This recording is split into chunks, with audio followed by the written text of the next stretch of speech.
మన తండ్రి అయిన దేవుని నుండి ప్రభు అయిన క్రీస్తు నుండి కృపయు సమాధానములు మీకు కలుగునుగాక.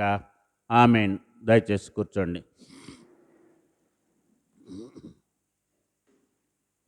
ప్రభునందు ప్రియ దేవుని సంగమా, ప్రభు అయిన యేసుక్రీస్తు నామమున మీకందరికీ అరుణోదయ అడ్వెంట్ శుభాలను తెలియజేస్తున్నాను. ఇది 4వ రోజు. నేటి దైవ ధ్యానము కొరకు చదువుకున్న లేఖన భాగము యోహాను రాసిన మొదటి పత్రిక 1వ అధ్యాయము 1-2 వచనాలు.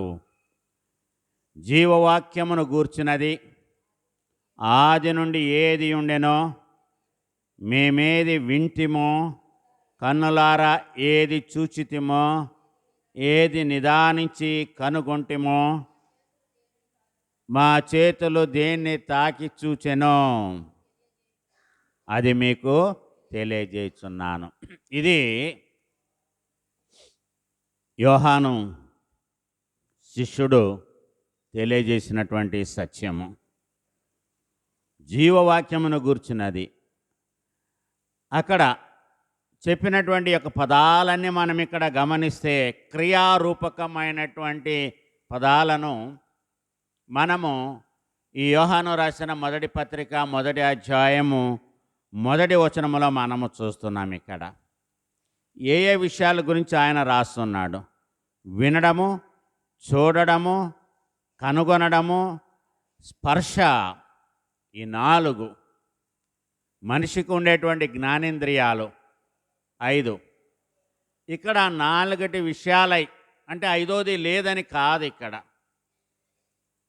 జ్ఞానేంద్రియాలు మనిషిలో పని చేస్తూ ఉండాలి.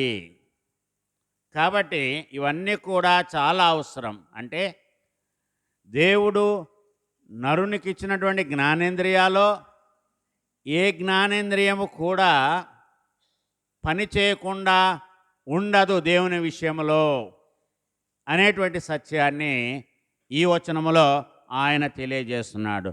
దేనిని గురించి జ్ఞానేంద్రియాలు పనిచేస్తున్నాయి అని అంటే జీవవాక్యమును గూర్చి అని అంటున్నాడు. ఇక్కడ దేని గురించి?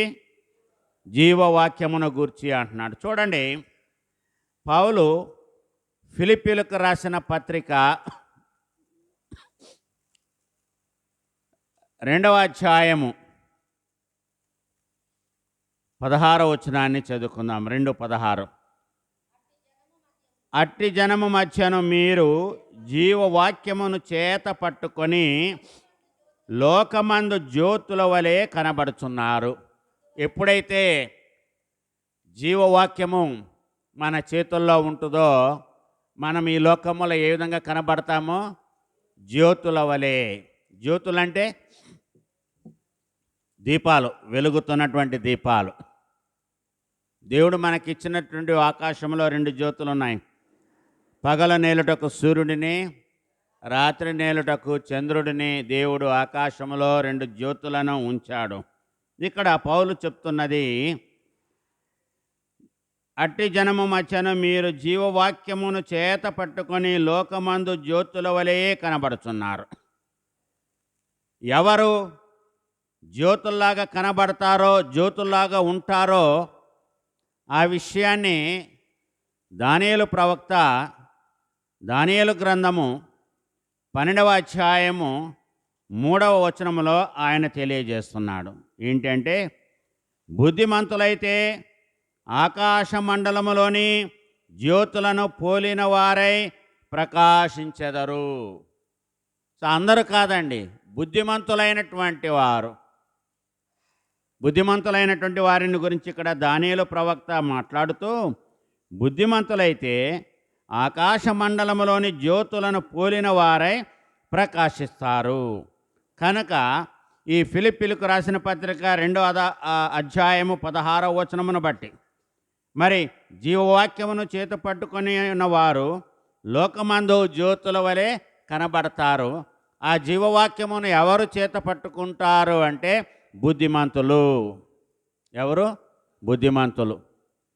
బుద్ధిగల కన్యకలు వారి దీపాలు వెలుగుతుండడానికి కారణము వారు దివిటీలతో పాటు సిద్ధెలలో నూనెను కూడా తీసుకొని వెళ్ళి ఉన్నారు.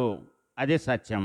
కాబట్టి ఆ జీవవాక్యమును గురించే ఇదే యోహాను సువార్తికుడు యోహాను సువార్తలో 1వ అధ్యాయములో మనము చూస్తే ఆయన అక్కడ చెప్తాడు, ఆదియందు వాక్యం ఉండెను, వాక్యము దేవుని యొద్ద ఉండెను, ఆ వాక్యము దేవుడై ఉండెను, ఆ వాక్యములు ఏమున్నది, జీవమున్నది అని కూడా యోహాను సువార్తికుడు ఈ 1వ అధ్యాయములో చెప్పడాన్ని, సాక్ష్యం ఇవ్వడాన్ని మనము గమనిస్తున్నాం ప్రభునందు ప్రియులారా.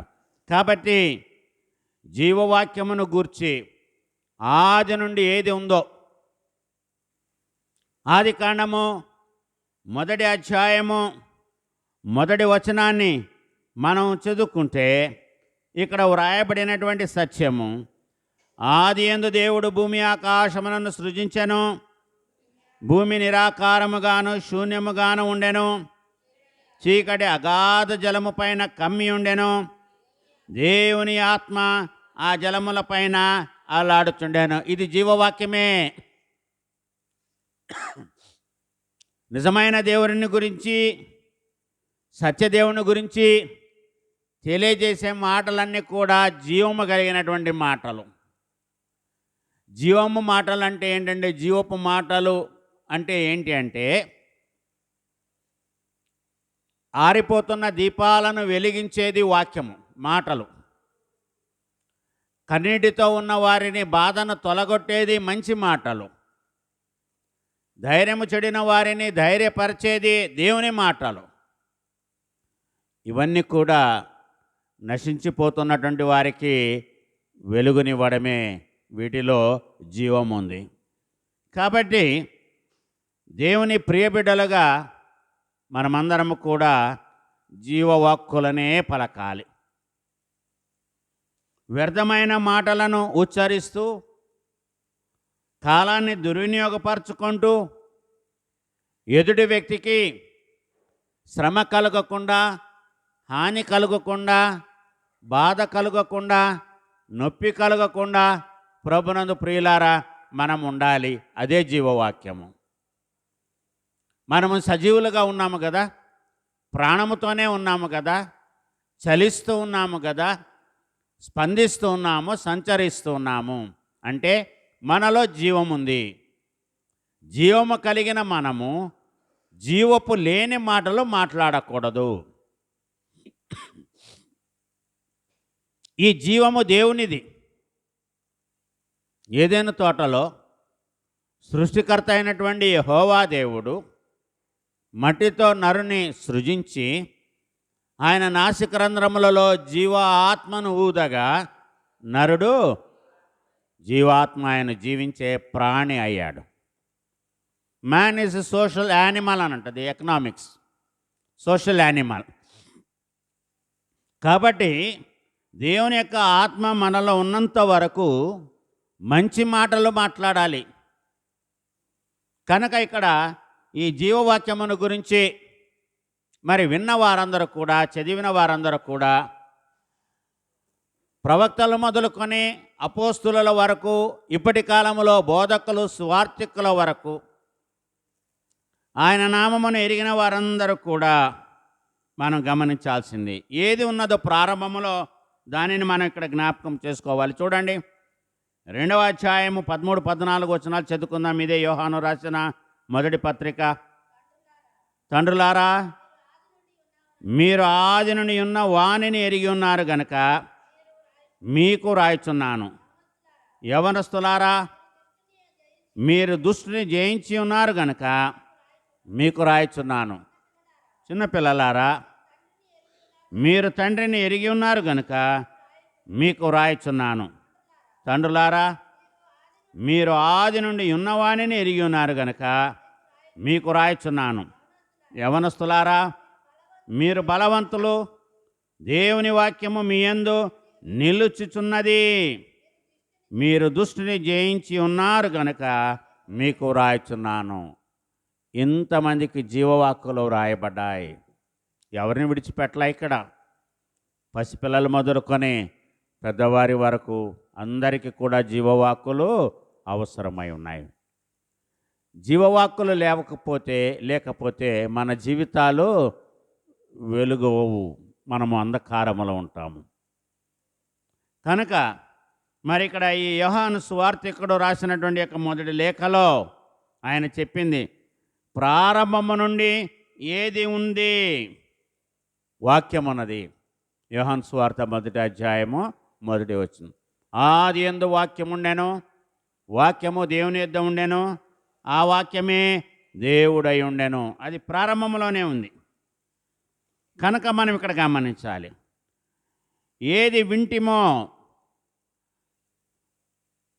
ఆత్మ సంగముతో చెప్పుచున్న మాట చెవిగలవాడు వినుగాక.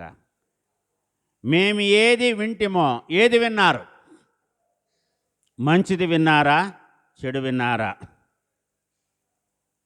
ప్రభునందు ప్రియులారా, ఇశ్రాయేలీలు ఐగుప్తు దేశం నుంచి బయటకు వచ్చిన తర్వాత ఎర్ర సముద్రం దాటి అరణ్యములో వారు ఉన్నటువంటి ఆ 40 రోజుల్లో మోషే కొంతమందిని కనాను దేశానికి పంపించాడు. ఆ దేశము ఎటువంటిదో దాన్ని చూచి రండి అని పంపించాడు. వర్ణన మనం చూస్తే ఆ దేశము చాలా గొప్ప దేశంగా ఉంది. ఆ దేశము చాలా గొప్ప దేశంగా ఉంది. కొంతమంది ఆ సత్యాన్ని దాచిపెట్టి అసత్యాన్ని చెప్పారు.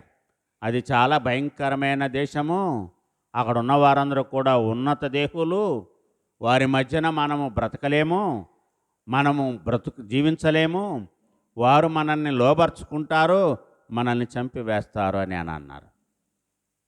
ఆ మాట విన్నటువంటి ఇశ్రాయేలీయులు తల్లడిల్లిపోయారు, భయపడ్డారు, ఏడ్చారు. ఏంటి దేవుడు మమ్మలను ఐగుప్తు దేశంలో నుండి తీసుకువచ్చి ఇటువంటి దేశంలోనికి మమ్మలను తీసుకొని వెళుతున్నాడా అనేసి మోషేకు కోపం వస్తుంది. అక్కడ వారికి ఏమి జరిగిందో మీరు చదివితే మీకు తెలుస్తుంది. కాబట్టి ఇక్కడ మనము కన్నులారా ఏది చూచామో అదే మాట్లాడాలి. ఎందుకంటే వినేవారికి ఆసక్తి ఉంటుంది కదండి, వినువారికి ఆసక్తి ఉంటుంది. ప్రసంగి గ్రంథం 5వ అధ్యాయం 2వ వచనంలో జ్ఞాని అయిన సొలొమోను అదే మాట అక్కడ చెప్తాడు. ప్రసంగి గ్రంథము 5వ అధ్యాయం 2వ వచనంలో, నీవు దేవుని సన్నిధిని ఏంటండి అనాలోచనగా పలుకుటకు నీ నోటిని త్వరపడనీయకు, నీ నోటిని కాచుకో. తొందరపడి మాట్లాడితే అది ఎదుటి వ్యక్తికి నష్టాన్ని కలిగిస్తుంది. ఆ లూకా సువార్త 2వ అధ్యాయములో రాత్రిపూట గొల్లలు తమ మందను వారు కాస్తుంటే గబ్రియేలు దూత వచ్చింది. గబ్రియేలు దూత పలికిన మొట్టమొదటి మాట ఏంటండి? దానికి పైనమ్మా, భయపడకుడి. మాట ఏంటి? మొట్టమొదటి మాట భయపడకుడి. ప్రజల్లో భయాన్ని పోగొట్టాలి. మంచి మాటలు, ఉన్న భయాన్ని పోగొట్టి ధైర్యాన్ని నింపాలి. ఆ గబ్రియేలు దూతను చూచినటువంటి గొల్లలు భయభ్రాంతులకు గురి అయ్యారు. అప్పుడు దూత చెప్పింది, భయపడకుడి, ప్రజలందరికీ కలుగబోవు సంతోషకరమైన సువార్తను నేను మీకు తెలియచేయడానికే వచ్చాం మేము. కాబట్టి భయపడకండి. ఆ గబ్రియేలు దూత పరలోకములో దేవుని సన్నిధానములో నుండి వచ్చినది కాబట్టి అది చెప్పింది, కన్నులారా ఏది చూచితిమో. దాన్ని బట్టి గొర్రెల కాపరులు తాము విన్న వాటిని కన్న వాటిని ప్రచురము చేస్తూ వెళ్ళిరి. లూకా సువార్త 2వ అధ్యాయం 7 నుంచి 14 వచనాలు చదువుకుంటే అక్కడ వ్రాయబడేది. వారు అక్కడికి వెళ్ళి అత్యానంద భరితులై యేసును మరియను చూచి వారు సంతోషించారు.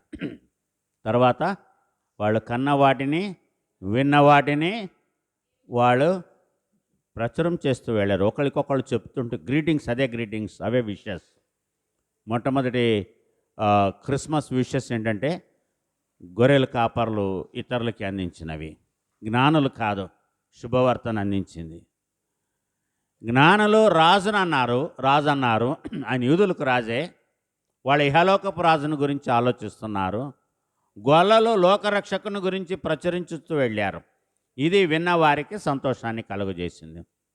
అలాగే దేవుని బిడ్డలైనటువంటి మనము, మన మాటలు కూడా ఎవరైనా వింటే సంతోషమే కలగాలి, కానీ బాధ కలిగించే మాటలుగా ఉండకూడదు. ప్రభునందు ప్రియులారా గమనించండి. అందుకని అంటాడు, నీ నోటిని త్వరపడనీయక అనాలోచితంగా త్వరపడి నువ్వు దేవుని యొక్క సన్నిధానములో మాట్లాడకూడదు. ఇదే జ్ఞాని అయినటువంటి సొలొమోను ఇచ్చినటువంటి హెచ్చరిక ప్రసంగి గ్రంథములో. సో కాబట్టి ఇక్కడ విన్నవాటిని కన్నవాటిని, అపోస్తుల కార్యముల గ్రంథము 4వ అధ్యాయము 20వ వచనాన్ని చదువుకుందాం. 4:20. చూడండి, మేము కన్నవాటిని విన్నవాటిని చెప్పక ఉండలేము. ఎవరి మాట అనేది? పేతురు యోహానులు. మేము కళ్ళారా చూచాము, వాళ్ళు సాక్షులు కదా. నిన్నటి రోజున నేను చెప్పాను, పేతురు, యాకోబు, యోహానులు యేసు ప్రభు వారి యొక్క రూపాంతర దృశ్యానికి వాళ్ళు ప్రత్యక్ష సాక్షులు. వాళ్ళు జీవితంలో అది గొప్ప సంఘటన. వాళ్ళ ఆత్మరూపులుగా ఉన్నటువంటి మోషేను, ఏలియాను వాళ్ళు చూచారు. వారి యొక్క స్వరమును విన్నారు వాళ్ళు. కాబట్టి ఇక్కడ యోహాను చెప్పేది, వింటిమో కనులారా ఏది చూచితిమో, ఏది నిదానించి కనుగొంటిమో, మా చేతులు దేనిని తాకి చూచెనో. దేన్ని తాకి చూడాలి? స్పర్శ అంటే జీవముతో ఉన్నటువంటి వ్యక్తికి స్పర్శ ఉండాలి. అది తెలుస్తుంది.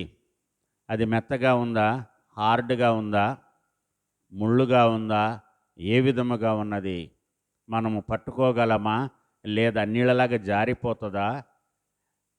ఈ అన్ని విషయాలు నరునిలో దేవుడు పెట్టినటువంటి జ్ఞానేంద్రియాల యొక్క పనిని గురించి ఇక్కడ మాట్లాడుతున్నాయి.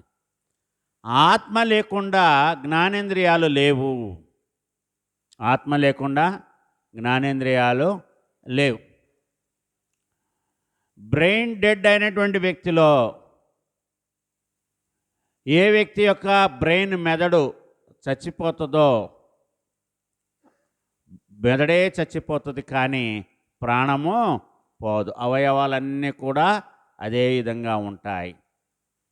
ఆ విధంగా ఆ బ్రెయిన్ డెడ్ అయినటువంటి వ్యక్తిలో ఆ అవయవాలు సజీవంగా ఎంతకాలం ఉంటాయో ఎవరు చెప్పలేరంట. కానీ డాక్టర్స్ ఏమన్నారంటే, అవయవ దానము చేసి 5 మందిని బ్రతికించండి. కిడ్నీలు దానం చేయొచ్చు, లివర్ దానం చేయొచ్చు, కళ్ళు దానం చేయొచ్చు, మన రక్తం దానం చేయొచ్చు, మన సెల్స్ దానం చేయొచ్చు మనం. కాబట్టి తల్లిదండ్రులను ఒప్పించి, మీరు వ్యక్తిని పోగొట్టుకుంటారు, కానీ ఆయనలో ఉన్నటువంటి సజీవంగా ఉన్నటువంటి అవయవాలు 5 వ్యక్తులను బ్రతికిస్తుంది. ఆ వ్యక్తిని మీరు, ఒక వ్యక్తిని ఆ 5 మందిలో చూడవచ్చు. ఇది అద్భుతం. కాబట్టి మనిషిలో ఉన్నటువంటి యొక్క జ్ఞానేంద్రియాలు చేసేటువంటి పని. ఇంకోటి మర్చిపోయాం, వాసన, టేస్టు. అయితే వినడము, చూడడము, స్పర్శ ద్వారా కనుగొనడము.